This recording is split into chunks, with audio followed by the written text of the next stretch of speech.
Now to the fierce backlash against Louis C.K. After 9 months out of the spotlight, the disgraced comedian returned to stand up for the first time since admitting to sexual misconduct allegations by several women. ABC's Whit Johnson is here with more. Whit, no mention of these allegations during that show.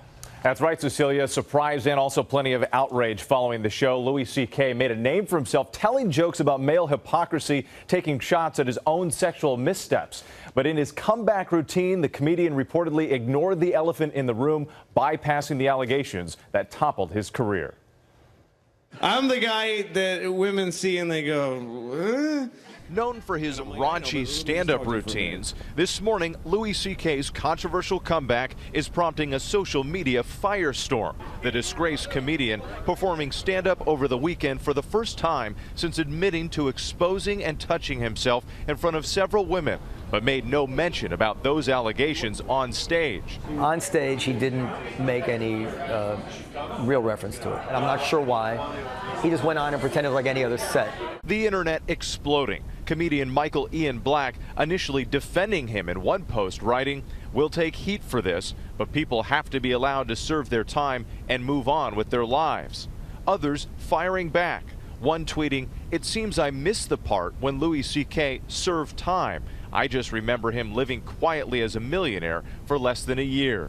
Hollywood director Judd Apatow overnight writing, "The obvious thing to do when you hurt people and disappear for a while is to return and talk about what you learned and tell people how you are going to help victims and others going forward.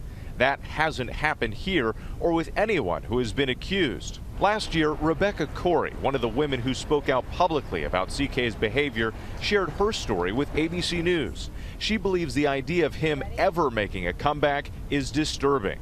It was just actually sort of common knowledge in the comedy world. People made jokes about it all the time. She says CK made a lewd suggestion to her on a pilot they both worked on.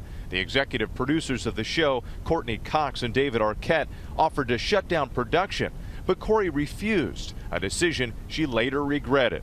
I wanted to sort of pretend like it never happened. I mean, I wanted to do my job. Those opportunities are few and far between. I most certainly didn't want to be the person that was responsible for shutting down a production or even being part of the narrative. The audience at the Cellar now joining that narrative. The club saying they've received mixed reviews, some applauding the show, others complaining that they should have been warned and given the choice to attend. Obviously, we learned some things from this episode, and the main thing is that people who don't want to see him, we need to make sure that they're not ambushed. Now, immediately following the allegations, FX, HBO, and Netflix all dropped Louis C.K. from upcoming projects. The Comedy Cellar's owner tells us C.K. received a standing ovation for his 15-minute performance, but that club taking a lot of heat for even allowing him onto that stage. Sure. Okay, Whit, thanks very much. Hi, everyone. George Stephanopoulos here. Thanks for checking out the ABC News YouTube channel. If you'd like to get more videos, show highlights, and watch live event coverage, click on the right over here to subscribe to our channel. And don't forget to download the ABC News app for breaking news alerts. Thanks for watching.